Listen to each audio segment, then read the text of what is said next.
back to the Papa Meat channel. How you doing? How you doing? Now, it is criminal. We are in the second week of October, and we haven't done any spooky stuff yet. Well, I'm going to start off our spooky month with a horrendously true tale about a cannibal who never spent a day in prison and only just recently died last year, I think, or 2 years ago. Issei Sagawa, the Kobe cannibal. Just throwing this out there. We were talking about some gruesome stuff today, so you know, if this isn't really your cup of tea, a little bit of a trigger warning here, all right? Issei Sagawa is a pretty infamous murderer. I mean, he's a cannibal that was set free. He's gone as far as to make his own comic detailing the cannibal act. I mean, it's completely horrendous and f***ed up, and I hate that I own a copy of that. The guy is just an overall piece of shit and just an absolute demon, like an actual monster, waste of life. And I hope he's burning in hell. But where did this all go wrong? Where did it start? And today I just wanted to talk about this guy and just kind of get into the depths of the story because it is a crazy one. So let's start with the early life. Issei Sagawa was born on April 26, 1949 to wealthy parents. He was prematurely born and was so small that he could fit in the palm of his father's hands. Gross, dude. Little fucking like slug child. Oh, look at my little boy. He's just like, I want to eat someone, Papa. He had fragile health and small intestine issues. This led him to develop an introverted personality and an interest in literature. That's always the thing, isn't it? I feel like every time there's someone like a serial killer, it's always some kind of introverted guy who's just like, dude, no one gets me. Someone's like, hey, do you want to go hang out? No, you want to understand. You want to understand me, dude, for real. I like books. We all like books. It's 1949, dude. When Sagawa was in first grade, he had his first experience with cannibalistic desires. He said, I was physically weak from the moment I was born. My legs were so skinny they looked like pencils. It was in first grade of elementary school when I saw the quivering meat on a male classmate's thigh, and I suddenly thought, that looks delicious. But I'm not homosexual, so from around the time I entered junior high school, I became obsessed with Western actress Grace Kelly. what? Grace Kelly? An obsession that lasted right through high school. That was the beginning of my infatuation with Occidental people. Occidental? With Occidental people, which I'm going to put the definition up because I'm sure nobody remembers that or even knows what that word means. Before I knew it, tall, healthy-looking Western women became the trigger for my cannibalistic fantasies. I guess my infatuation with such women stemmed from the fact that I was short, ugly, and had an inferiority complex, and therefore sought people who were the exact opposite of myself. Of course, dude. Why wouldn't you want a tall bitch, man? But at the same time, I don't think I've ever been like, but I want to eat you. Eventually, I began feeling a strong desire to bite into them. Not to kill them or eat them per se, but merely to gnaw on their flesh. It was purely a form of sexual desire. It wasn't like I felt like eating someone every time I was hungry. But you know how you tend to feel a stronger sexual desire when you're eating a full meal? If anything, I'm like, bitch, I don't want to have sex. I'm tired as fuck right now, dude. We had a full KFC family bucket. God, baby, I'm so full. I need to have you. That's when I would start feeling the urge to eat a girl.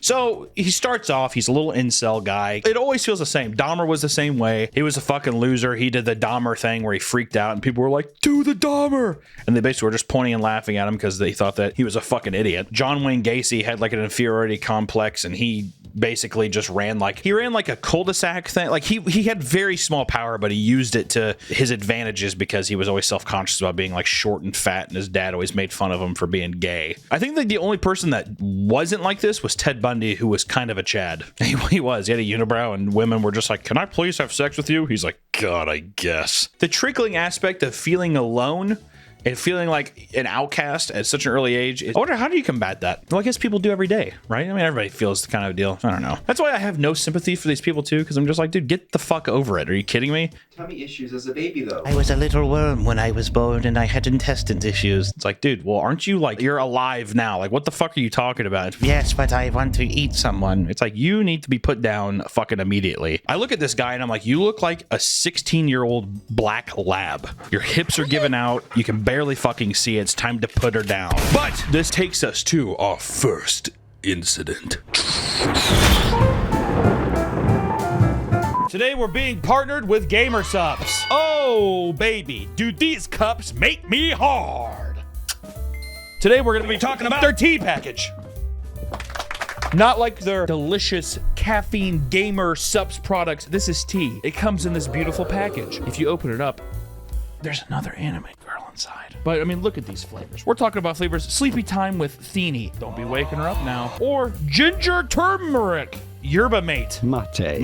And last but not least, just a simple black tea. Gamer Supps has been an amazing product, and actually getting to try some of this tea, I felt even more like a gamer. I sat there and I said, I'm going to support the boys and I'm going to get some nice gamer tea. So if you're trying to kick back, relax, either wake up or go to bed, be sure to try Gamer Supps Gamer Tea. All the normal benefits and properties of tea apply. We just made it for people that don't want energy drinks and that like tea. And just to let you know, today, right now at 3 p.m. or 2:40 on the app, this waifu cup is gonna go up on sale. And you've heard me say it before, and I'll say it again. These babies go out fast, they always sell out, and you have to go on eBay and rebuy them. They're way more expensive, so get there before the hair and get your gamer waifu cup, your little shaker, today, right now. Go. If you buy the Royal Tea Shaker Cup, you get 1 box of tea for free. Go to the app, sign up for the app, and get it 20 minutes early. Make sure and get there. You know what I'm saying? Please go give them some love, and also get yours before they're gone. Thank you, Gamer Supps, for partnering with us, and back to the video. In 1972, when Issei Sagawa was 24 years old, he sought to act upon his cannibalistic urges for the first time. This eerie episode unfolded in Tokyo, where Sagawa serendipitously, fuck you for whoever put that in the document, entered the residence of a young German woman who intended to feast on a portion of her flesh. However, the tables turned as the woman managed to overpower him, owing to his diminutive stature of merely 4'9". He literally is a slug. Especially the idea of him being like, this woman just standing there and he's just like, and she just like pushes him over and he's like, my bones are made of air, and he like flies away. Oh! This little dwarf man. Subsequently, the police apprehended Sagawa, charging him with attempted sexual assault, oblivious to his sinister cannibalistic intent. Anytime that someone is able to get away with these horrible crimes, it's mostly always because the law enforcement from a different time was just like, I simply don't care. In a turn of fortune for Sagawa, his affluent father stepped in, persuading the young woman with a financial offer settlement to withdraw the charges leveled against his son. I hate that, dude. I hate the idea that daddy, why, especially the dad's just like, leave my bird boy alone. But it just sucks that he's like, Thank you, Father. I'm going to slither in your pockets. Remember when I was in your bowls? The woman accepted the offer, but it's not like she was fucking thrilled about it. And as a result, Sagawa escaped persecution for his actions. But unfortunately, this luck of women overpowering him didn't last for long. In 1981, at the age of 32, Issei perpetrated a horrifying and infamous crime. During this period, Sagawa was residing in Paris, France, engaged in academic pursuits. After I went to study in Paris, my cannibalistic urges showed no signs of slowing down. Almost every night, I would bring a prostitute home and then try to shoot them from behind while they would wash their vaginas at the bidet. I tried hundreds of times, but for some reason my fingers froze up and I couldn't pull the trigger. Hundreds of times. Do people just wash their pussies in bidets whenever they're done having sex? Is that the thing? I guess you have to if you're just like, all right, I gotta get back out on the street. Issei, it's always good seeing you, bud. I'll see you later. He's trying. He's like huffing and puffing because he has to hold up a 7-pound gun. From around that time, it became less about wanting to eat them, but more an obsession with the idea that I simply had to carry out this ritual of killing a girl no matter what. Healthy mindset, you fucking goober. Good God. It was in this setting that he befriended Renee Hartvelt, a Dutch co-educational who was also residing in Paris for her studies. With the supposed intention of collaborating on a literary project, Sagawa extended an invitation to Hartvelt to visit his apartment. However, lurking beneath this facade of academic camaraderie were Sagawa's sinister motives. It'd be hard for me to want to collab with this guy. I bet you she was just like, okay, fine. He's like, Ha! Splendid! I bet he's the kind of guy to say that. Splendid! I'll see you then! All of the French women I had met before then were beautiful, but were stuck up and totally out of my league. Which, whatever fucking league that would be. They were all not goblins and ghouls. In contrast, this girl was so friendly and warm. In any case, we became friends. Then one day, we decided to have sukiyaki. The image overlapped with the prostitutes washing themselves at the bidet in my mind. You know, their vaginas. And inevitably, she became another candidate for my ritual. And unfortunately, Sagawa committed the act of ending her life by shooting her in the neck with a rifle. In the aftermath, Sagawa fainted. When he awoke, Sagawa engaged in necrophilic acts with her corpse and cannibalized her remains. He could not bite into her skin because his teeth were not sharp enough, so he purchased a butcher knife. And this is his recounting of that. I'm sorry. The first thing I did was cut into her buttock. Okay. No matter how deep I cut, all I saw was fat beneath the skin. It looked like corn, and it took a while to actually reach red meat. The moment I saw the meat, I tore a chunk off with my fingers and threw it in my mouth. It was truly a historical moment for me. I hate you. I hate everything about you. You're a waste of life. Go fuck yourself. I just want to put that in. It feels disgusting even reading this shit. And Sagawa consumed various parts of Hartfeldt's body, eating most of her breast, face, buttocks, feet, thighs, and neck. Sagawa preserved parts of her body in his refrigerator and took photos of her corpse at each stage of his cannibalism, until the remains became so decomposed he had to dispose of them. These violent acts were the manifestations of Sagawa's deeply entrenched cannibalistic urges that had haunted him from a young age. Nobody believes me, but my ultimate intention was to eat her. Not necessarily kill her. People tell me that I killed her because I loved her. But why would I kill and eat someone who I truly loved? Because you're a psychopath! You're a psycho! Loser!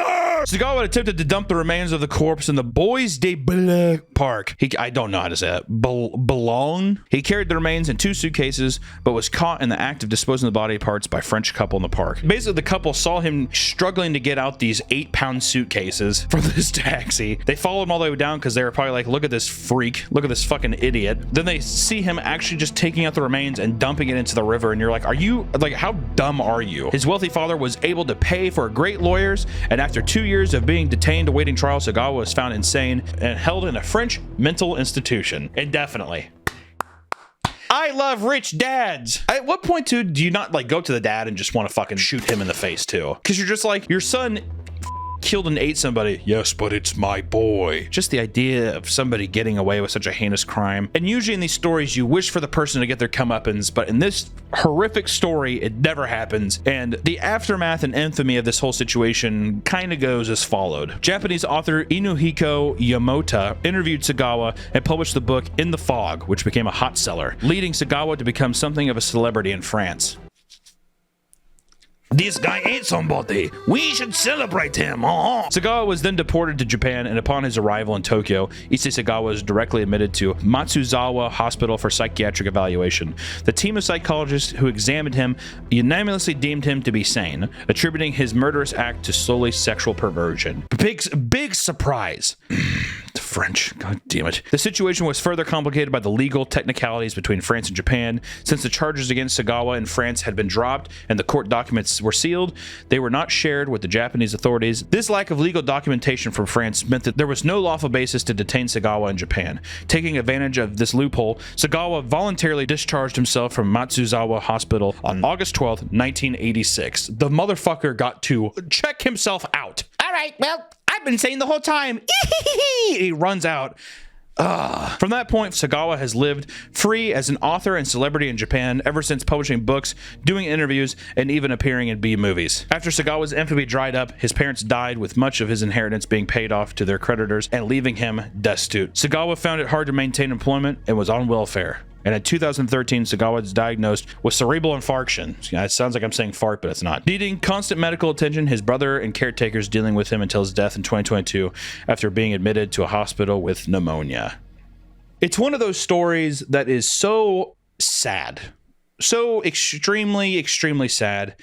And of course, we just need to give a moment. At least I want to give a moment here and say that, in conclusion, I'm so happy this man died. I wish he would have died a long time ago. I wish that Renee Hartfeldt was still here with us today and didn't have to be a part of this guy's history. But it is insane. It's one of those crazy stories where you can't believe that that there are pockets deep enough to hide somebody's cannibalism, and it is very true. It's a telling thing that the French are scum. They will be bought out. I mean, everybody will be bought out, but all in all, Issei Sagawa, I hope him and his dad are continuously being skinned alive in hell, and I hope that there's no peace for him, ever. And if there is a God, may he fucking smite his soul, is what I have to say about that. Go fuck yourself, Issei Sagawa. Welcome to the spooky season, bitches. I'll see you next time. Is that cool? Yeah, that'd be good. All right. It's fucking bullshit, man. It's terrible. That's what sucks too, though, is that the stories that people want to hear are the things of the monsters and not the people that are the victims. And that's just the unfortunate truth about it. And that's the thing too, is it's a compelling story, but it also just I feel fucking disgusting for having even talked about it. I don't know.